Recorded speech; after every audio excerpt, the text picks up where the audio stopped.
Eu peço então que você tome sua Bíblia e abra comigo no capítulo 16, o último capítulo do Evangelho de Marcos.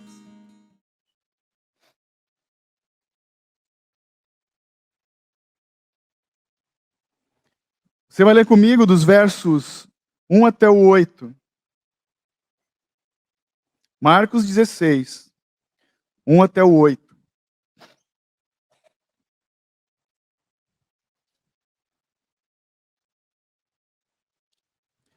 Eu peço que você se coloque de pé, quem encontrou, para nós lermos com reverência a palavra de Deus, esses 8 versos. Diz assim, então, a bendita palavra de Deus. Marcos 16, verso 1.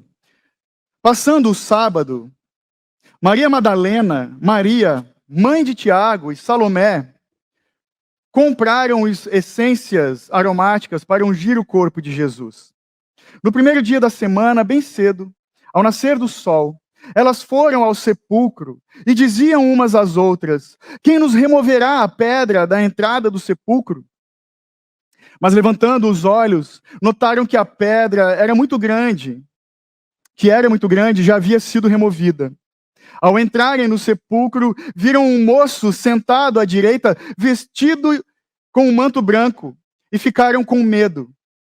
Ele, porém, lhes disse: não tenhais medo, procurai Jesus, o Nazareno, que foi crucificado. Ele ressuscitou, não está aqui. Este é o lugar onde o puseram. Mas ide, dizei a seus discípulos e a Pedro, que ele vai adiante de vós para a Galiléia. Ali o vereis, como ele vos disse. Então elas saíram e fugiram do sepulcro, tremendo e assustadas, e não disseram nada a ninguém, pois estavam com medo. Até aqui. Você pode orar comigo mais uma vez, por favor? Senhor, eis aqui a tua bendita e santa palavra. Pai, nós pedimos a Ti que, por meio do Teu Espírito Santo, o Senhor venha cravar essas verdades encontradas aqui nesses versos. Assim como foi com a vida daqueles que leram pela primeira vez, das primeiras igrejas, Pai. Pai, desvenda os nossos olhos e ajuda-nos, Senhor Deus, a entendermos o nosso papel nessa história, para que o Senhor seja exaltado, glorificado, através de nós, no nome santo de Jesus. Amém. Muito obrigado, você pode se assentar.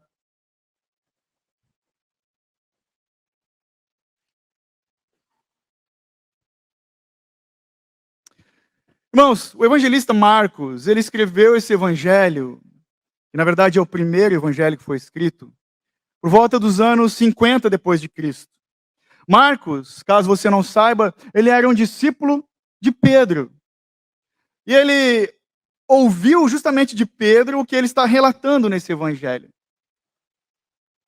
Ele ouviu de Pedro todo esse conteúdo. Um dos pais da igreja, cujo nome é Justino Mártir, lá no começo, na época da igreja primitiva, nos primeiros séculos, ele dizia que, na verdade, o título desse evangelho devia ser As Memórias de Pedro, porque é justamente isso que Marcos está relatando. Marcos, ele nos mostra Jesus, então, talvez você se lembre, como a gente vem falado todo domingo, nessa ótica de Jesus como servo sofredor. E os dois principais temas do Evangelho de Marcos são a cristologia, ou seja, a natureza, a divindade, a doutrina de Jesus, de Cristo, e a natureza, a cristologia e o discipulado. São os dois temas. E a missão de Cristo, que Marcos nos expõe aqui, do começo ao fim, ela se divide em duas partes: o serviço do servo e o sacrifício do servo. Mas o ponto culminante da missão de Jesus é sua triunfante ressurreição, que nós acabamos de ler aqui. Pois sem a ressurreição, o evangelho, ele ia terminar com uma má notícia, não com uma boa notícia. Sem a ressurreição, má notícia. Sem a ressurreição, não haveria a igreja de Cristo. E esse, portanto, capítulo 16 de Marcos, é o desfecho da história da última Páscoa que você tem ouvido desde as últimas mensagens. A Páscoa que culminou com Jesus sendo capturado, Jesus julgado, condenado injustamente, crucificado, morto e agora ressurreto. Mas louvado seja Deus, porque essa história ela não termina com um funeral. ela termina como uma festa.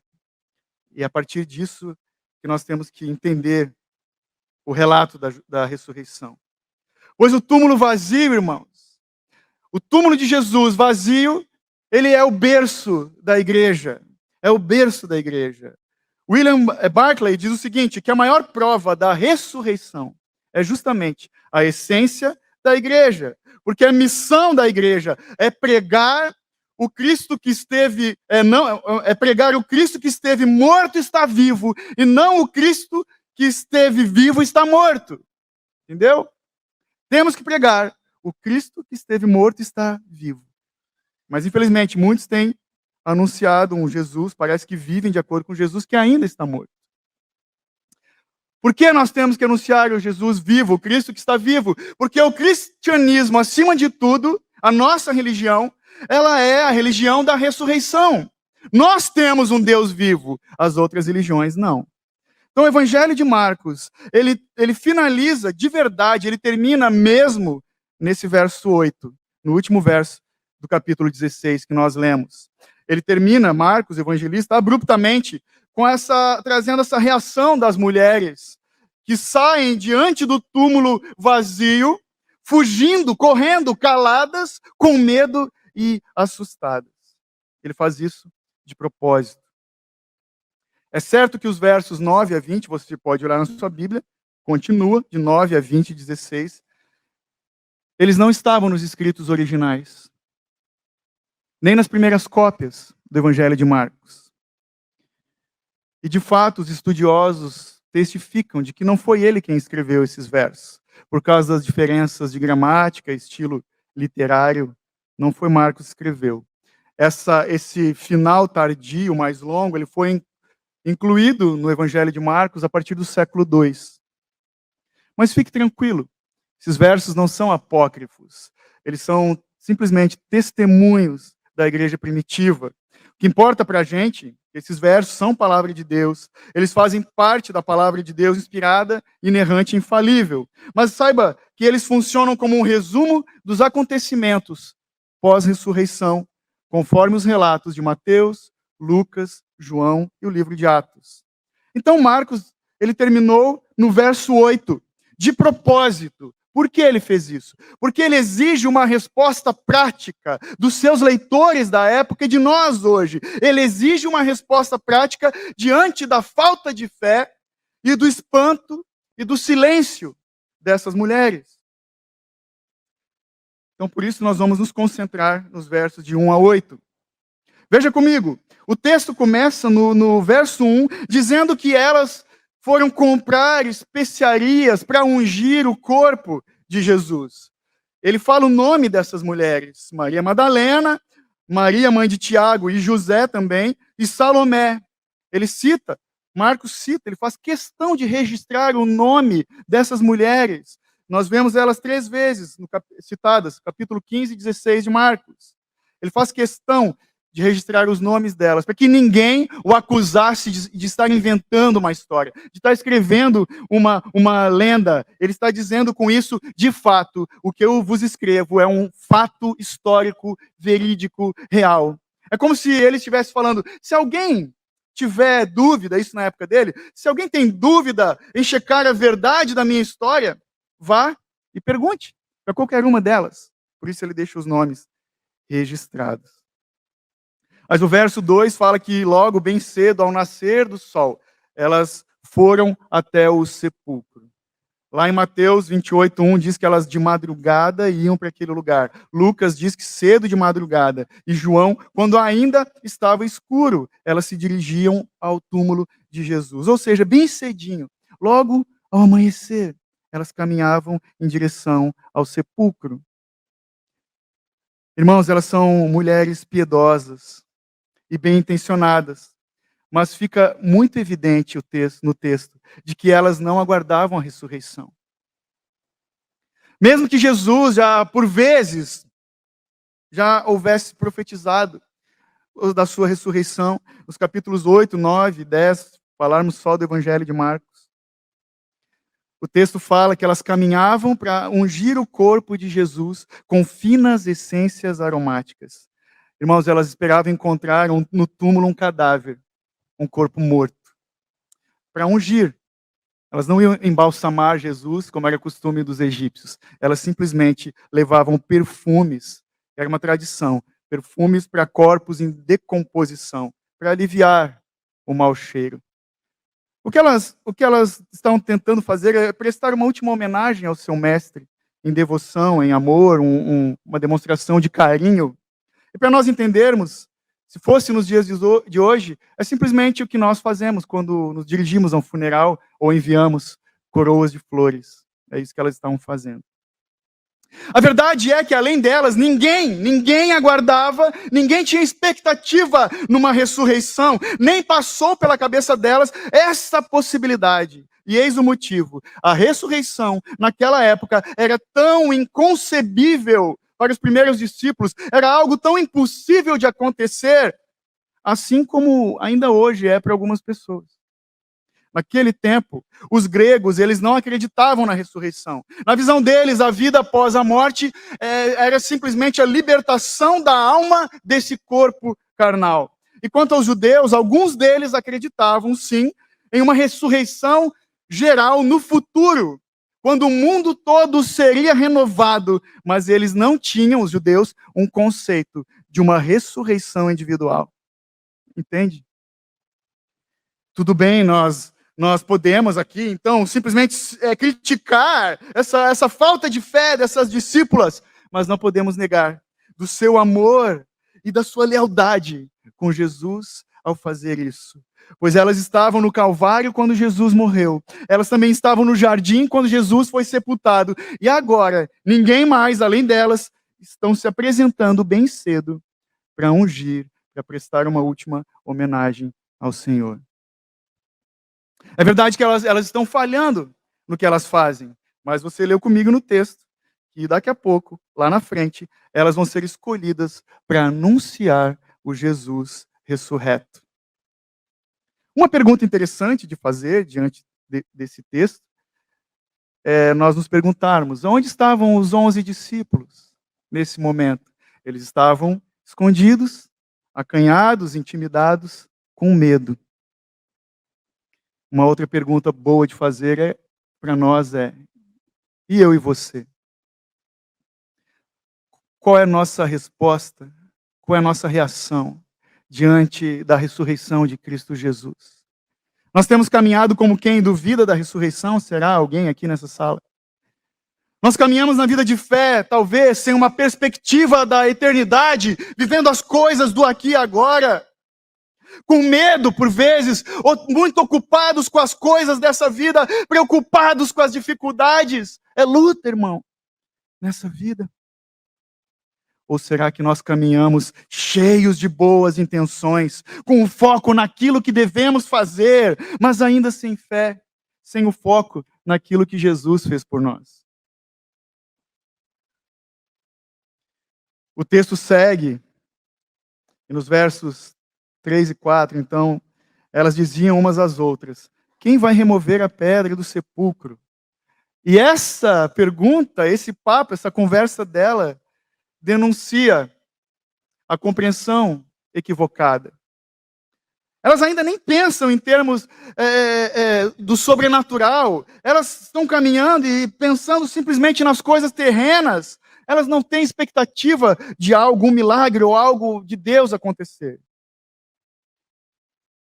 Sabe que aquela pedra, para ser removida, precisava de umas 20 pessoas.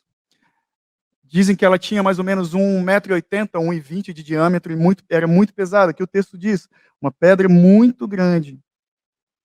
Elas caminhavam sem fé, elas caminhavam sem planejamento também, que nem se lembraram do caminho da tal da pedra, nem se tocaram que elas não iam ter força para remover aquela pedra, e nem pensaram em levar uma turma de homens para ajudá-las a fazer isso.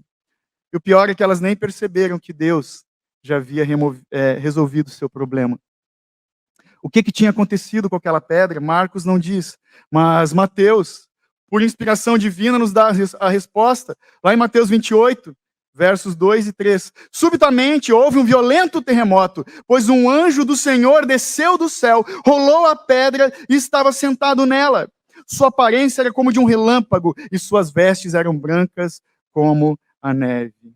Então elas caminham, sem se preocupar com a tal da pedra, e de repente, diz o verso 4, elas, levantando os olhos, notaram que a pedra já havia sido removida. É como elas, não, olha lá, já foi removida, beleza, está tudo certo.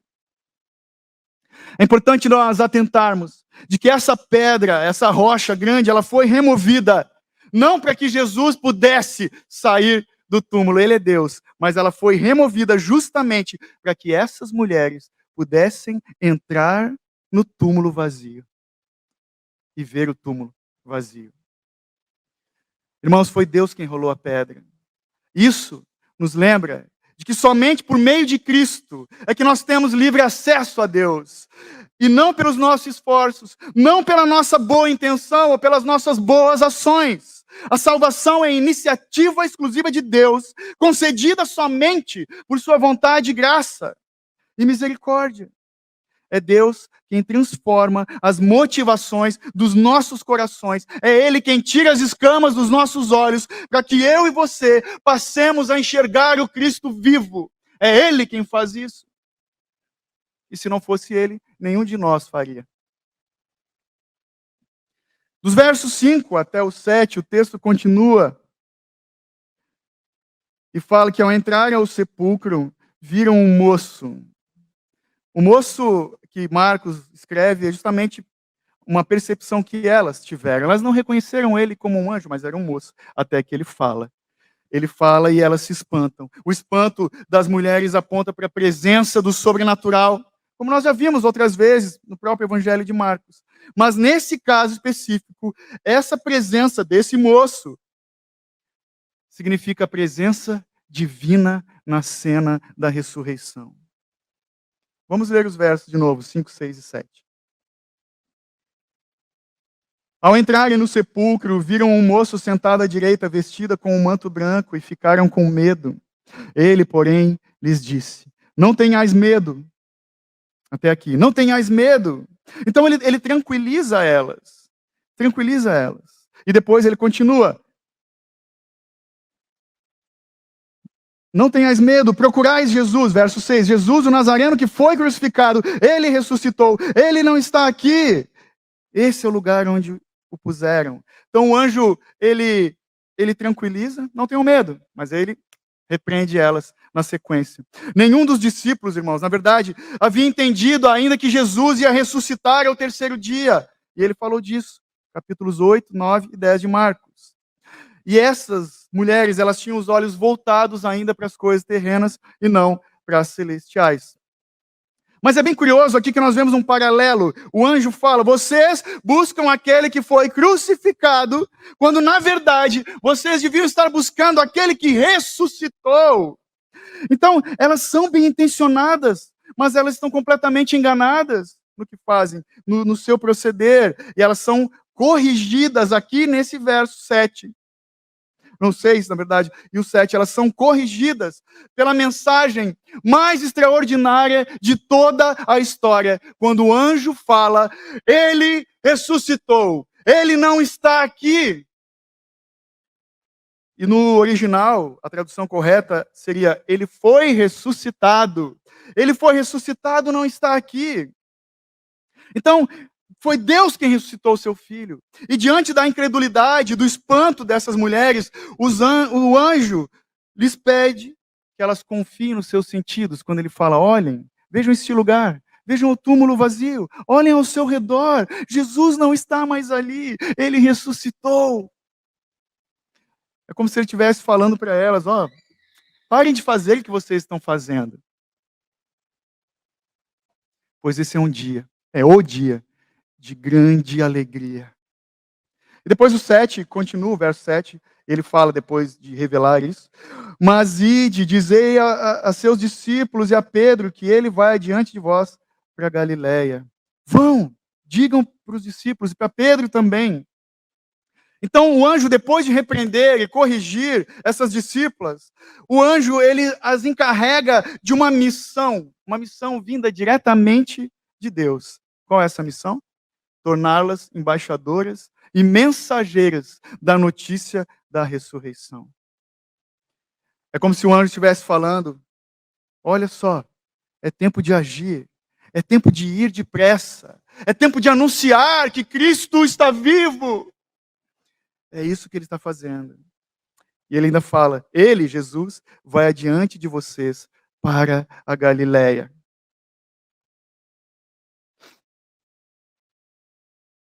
É interessante nós percebermos que foi na Galileia onde Jesus escolheu os seus discípulos, lá no capítulo 1 de Marcos. Foi também na Galileia onde Jesus os comissionou, capítulo 3. Foi na Galileia onde Jesus os enviou para a missão, capítulo 6 do Evangelho de Marcos. Tudo bem que a aparição de Jesus na Galileia não foi a primeira aparição depois da ressurreição, porque o apóstolo Paulo ele cita 5 aparições de Cristo depois da ressurreição, inclusive para um grupo de 500 pessoas de uma só vez.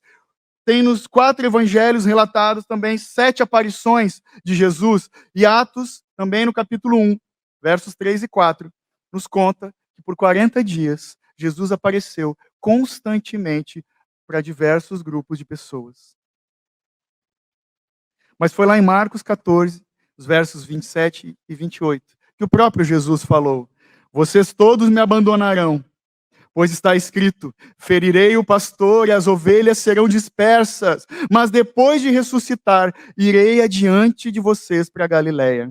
E agora o anjo repete a mesma coisa: ele vai adiante de vós para a Galileia, verso 7. Ali o vereis como ele vos disse. Então Jesus e o anjo eles estão enfatizando os acontecimentos na Galileia, não por motivos cronológicos, mas porque a Galileia simboliza o lugar da revelação e da missão. É importante nós observarmos que, mesmo que Marcos ele não deixe registrado as outras aparições de Jesus depois de ressurreto, ele aponta simplesmente para o lugar mais importante, para a aparição mais importante dele. Jesus vai estar na Galileia, porque a Galileia é o lugar da revelação, do entendimento crescente, e agora vai ser o lugar da restauração, em que o fracasso dos discípulos vai ser transformado em vitória. A Galileia é o lugar onde os tímidos e assustados discípulos vão receber poder de Deus para proclamar que Jesus venceu a morte. É isso que vai acontecer lá. Então a Galileia passa a ser o lugar do início da missão aos gentios. Lendo até aqui, a gente podia esperar uma mensagem, de repente, do anjo de correção, carrancuda. Ei, o que vocês estão fazendo? Vocês estão vindo ungir um corpo de um morto do Deus que vivo está? Não. Ele poderia ter feito isso. E também podia repreendê-las, porque elas não tinham acreditado na verdade da ressurreição, que o próprio Jesus já tinha profetizado, que ao terceiro dia ele ressuscitaria. Mas não é isso que Deus faz por intermédio do anjo. A partir da ressurreição, tudo está perdoado. Tudo está apagado pelo Salvador ressurreto, pois Jesus é o autor da boa notícia, não o anjo, que é simplesmente um mensageiro celeste. O próprio Cristo vivo é o autor dessa mensagem de grande alegria. Foi Cristo que anunciou exatamente o que aconteceria, pois ele falou, como eu li ali antes: depois de ressuscitar, irei adiante de vós para a Galileia. Mas aí o verso 8 do texto diz: então, ou seja, mesmo assim, depois de tudo isso, o que essas mulheres fizeram? Elas saíram, elas fugiram tremendo, assustadas. E diz o texto: não disseram nada a ninguém, pois estavam com medo. Tudo bem que o temor diante de uma aparição de Deus ou do sobrenatural é algo comum que nós vemos ao longo das Escrituras. Mas apesar disso, a reação delas é extrema, pois a reação delas os leva a fugir tanto do anjo quanto da missão que ele deu para elas. E Marcos nos chama a atenção aqui. Ele deixa bem claro o que ele pretende dizer é que essas mulheres, Elas estavam aqui, nesse momento, totalmente assustadas. Elas estavam em pânico, profundamente chocadas. Elas estavam num estado de espanto, perplexidade e terror. Mas também é verdade que quando elas recuperam um pouco seu estado emocional, depois do faniquito, vamos dizer assim, elas foram cheias de alegria, correndo até os apóstolos para entregar a mensagem que lhes foi concedida. Mas não é Marcos quem diz isso, é Mateus. Lá em Mateus 28:8, ele diz: as mulheres saíram depressa do sepulcro, amedrontadas e cheias de alegria, e foram correndo anunciá-lo aos discípulos de Jesus. É verdade, porque foi Jesus quem se revelou para essas mulheres. Mateus continua, 28, 9 e 10. De repente, Jesus as encontrou e disse: salve! Elas se aproximaram dele, abraçaram-lhe os pés e o adoraram. Então Jesus lhes disse: não tenham medo, vão dizer aos meus irmãos que se dirijam para a Galiléia. Lá eles me verão. É verdade que Jesus, em cumprimento da sua mensagem e a mensagem do anjo, de fato se encontrou com elas e com seus discípulos na Galiléia. Mas aqui em Marcos, a chave é nós considerarmos esses dois versos, o 7 e o 8, como uma unidade. E observarmos como que o Marcos, ele nos conduz ao tema culminante, o tema principal do seu evangelho, que é o discipulado. Quando ele mostra essas discípulas em pânico diante da cena sobrenatural. Elas estão dando continuidade, nesse momento, ao fracasso dos discípulos também, que estão escondidos, com medo, reclusos. Mas louvado seja Deus, porque existe esperança. O fracasso no discipulado, no caminhar da vida cristã, ele é superado pela presença e pelo poder do Senhor Jesus ressurreto. E ele, de fato, é o Deus que ressuscitou, está vivo e o seu poder está disponível para todo aquele que nele crê.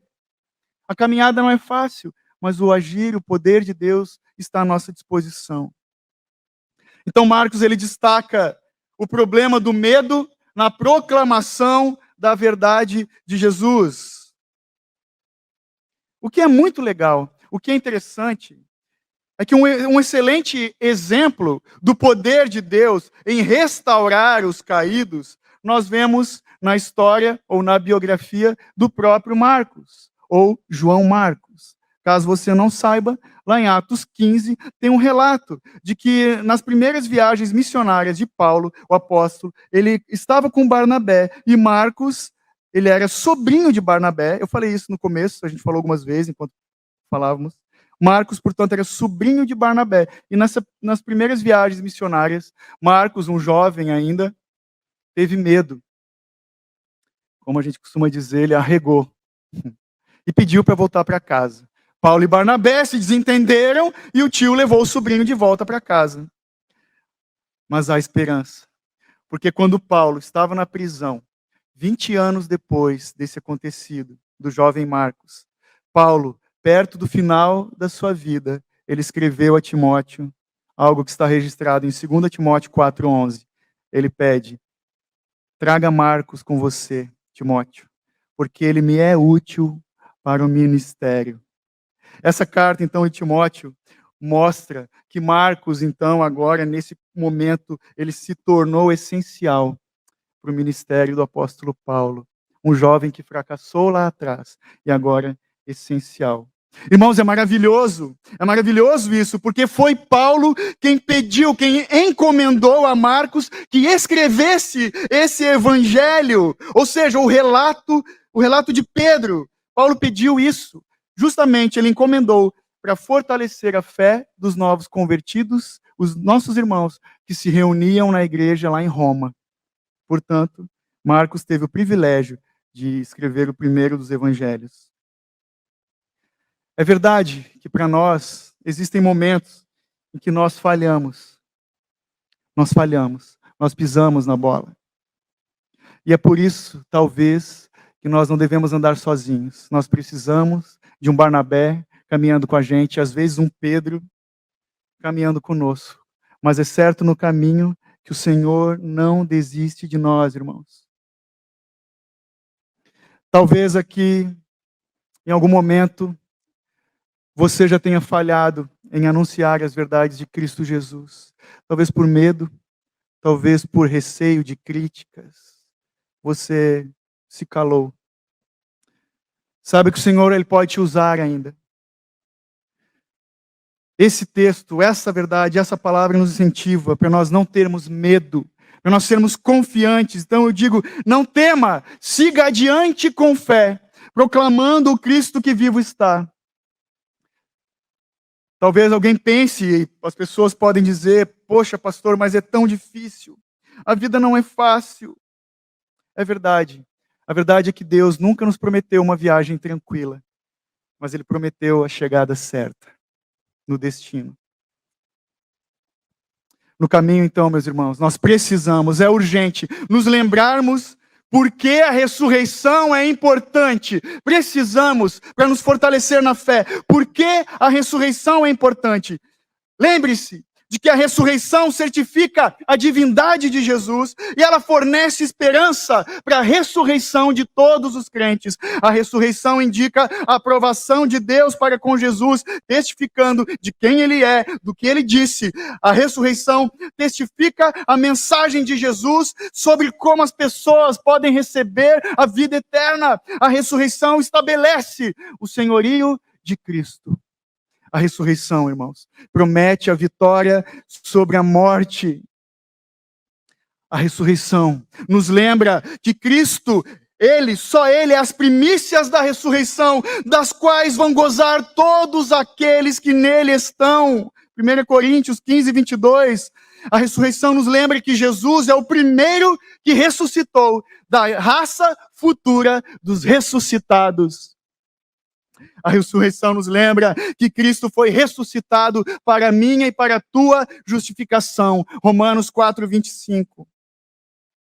A morte substitutiva de Jesus na cruz e a sua ressurreição são essenciais para o milagre da salvação, meus irmãos. A ressurreição, então, caso você tenha dúvida, é o momento culminante da obra da expiação que nos foi concedida pelo amor do nosso Senhor. Então nunca se esqueça que Jesus, Ele realmente é o Senhor ressurreto. Você, talvez que me ouve, alguém aqui, pode rejeitá-lo, mas você não pode ignorá-lo.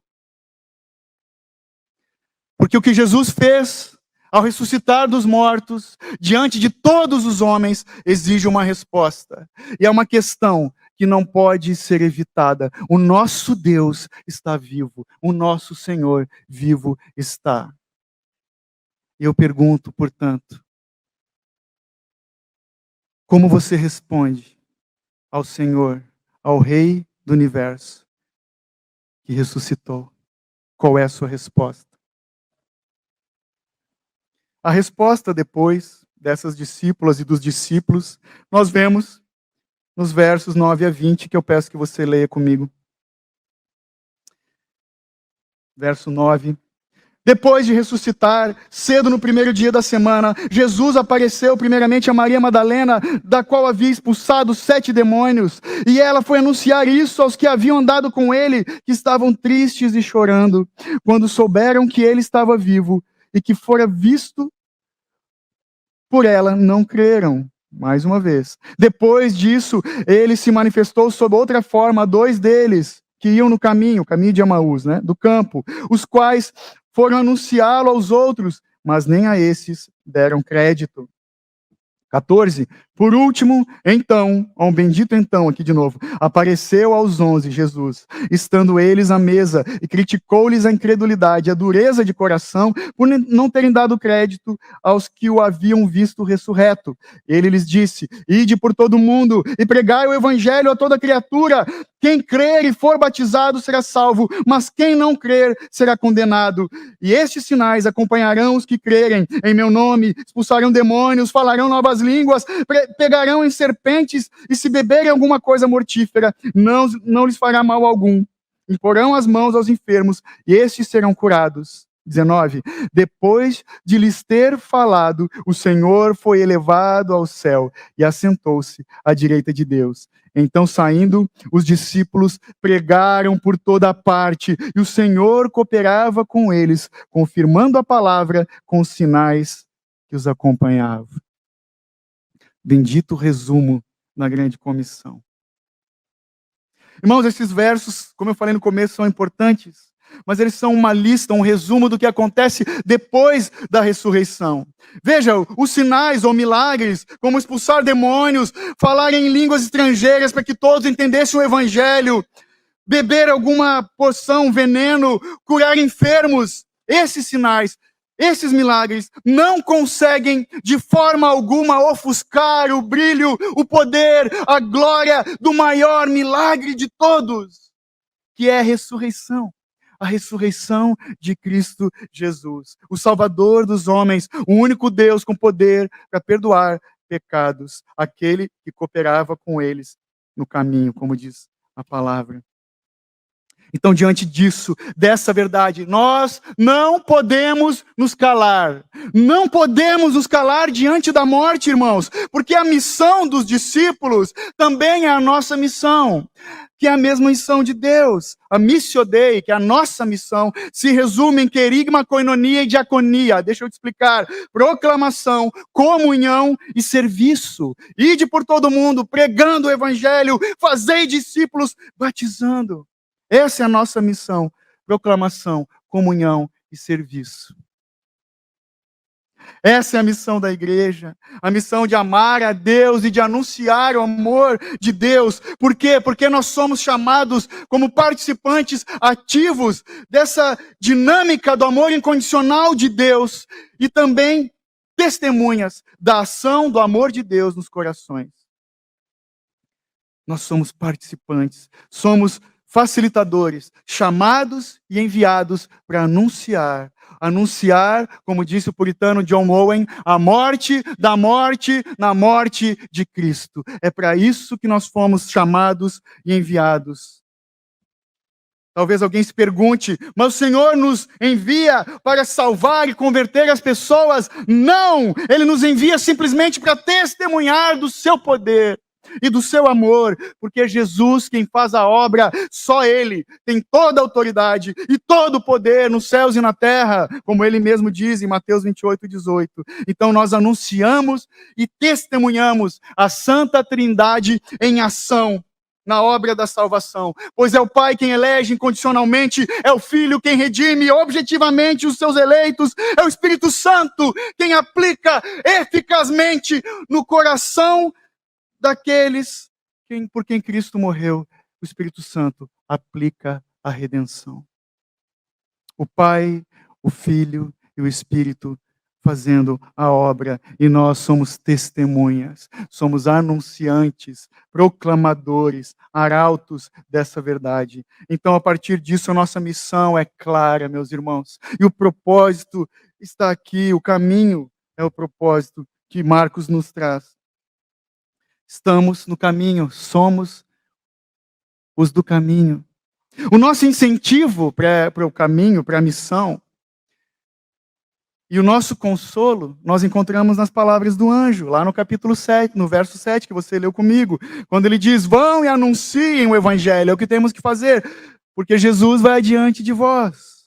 Mas a nossa força e a nossa esperança no caminho nós encontramos nas últimas palavras de Jesus, que estão lá em Mateus 28:20, quando ele diz, Jesus, eis que estou convosco todos os dias, até a consumação dos séculos.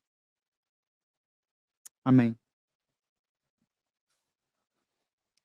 Eu quero concluir lendo, não vou cantar aqui, mas eu vou ler a letra da música da Ana Heloísa. Ana Elo, tive a oportunidade de conhecer ela, né? Alguns aqui já escutam as músicas dela. Ela é uma missionária lá do Rio Grande do Norte, que está em missão. Ela estava lá cantando na conferência em Santos.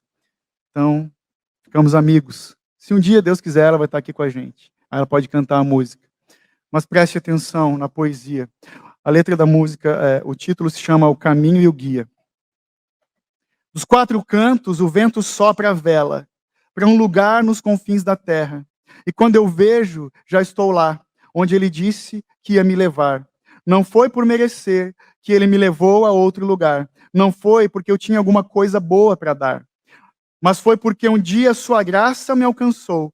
Então você me chamou e eu disse: ai de mim, só vou viver se for assim. Falando do seu nome, da sua morte e vida, da graça, do perdão e do amor que já pagou a dívida.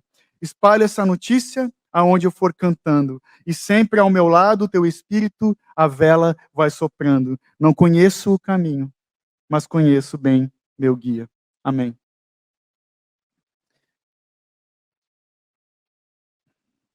Amém. Deus seja louvado.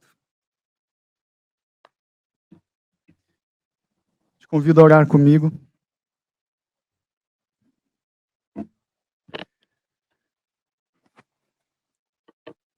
Bendito Deus e Pai,